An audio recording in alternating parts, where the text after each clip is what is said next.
चिरां जिल्ला दुलाराय फरायसा आफादनि बानजायनायजों दाखालि 3 तारिखआव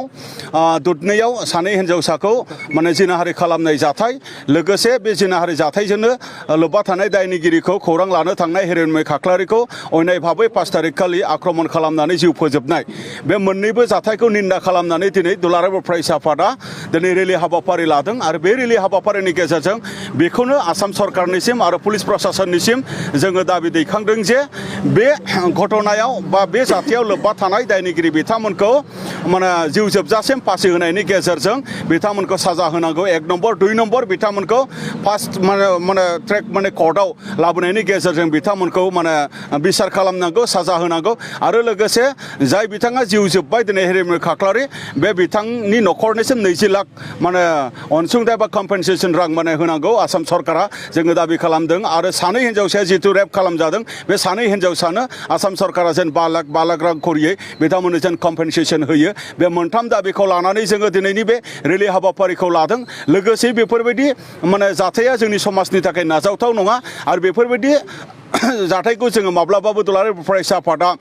नुनानै जोङो ओरैनो सिरि थाबोफेराखै दा बै जाथायखौ जोङो मुगैनाय दिन्थिनानै आरो बै जाथायखौ जोङो खुद्रिनाय दिन्थिनानै आरो बे जाथायनि सायाव न्याय मोननांगौनि थाखाय आरो आसाम सरकारा बा पुलिस प्रशासना बिनि सायाव गोख्रों मोनसे एक्सन लानांगौनि थाखाय दिनैनि बे हाबाफारिखौ जोङो लानाय जादों आरो 27 अफ दिस मान्थ जोङो आरोबाव जोङो दुधनैयाव मिरु दुलाराय फरायसा आफाद आरो दुधनै गवालपारा जिल्ला एबसु जथायै गुबुन गुबुन जिल्ला एबसुनि माने बाहागो लानायनि गेजेरजों 2 घन्टिया आरो रेलि हाबाफारि जोङो दोनबावदों बै हाबाफारिनि गेजेरजोंबो जोङो बे दाबिखौ जोङो लाखिगोन दा बेखायनो गोबाव खालामाजासे आसाम सरकारा आरो आसामनि पुलिस प्रशासन बिथांमोना जे जों जे दाबि होनाय जेनाखि माने जे दाबिफोर बेखौ माने थाबैनो सुफुंनांगौ आरो बे जाथायनि सायाव जायफोर माने दायनिगिरि बिथांमोनखौ गोख्रों साजा होनांगौ बे माने जाथायनि सायाव लोब्बा थानाय बिथांमोनखौ गोख्रों साजा होनायनि गेजेरजों मोनसे मेसेज थांहोनांगौ जे जेन रावबो बेबायदि जाथाय माने खालामनो थाखाय साहस मोना बेबायदि माने मोनसे बिसार जोङो दिनै लुबैदों गोजोनदों सम माब्लाबा बेबायदि जाथाय जायो नाथाय न्याय मोननो थांनो नागिरा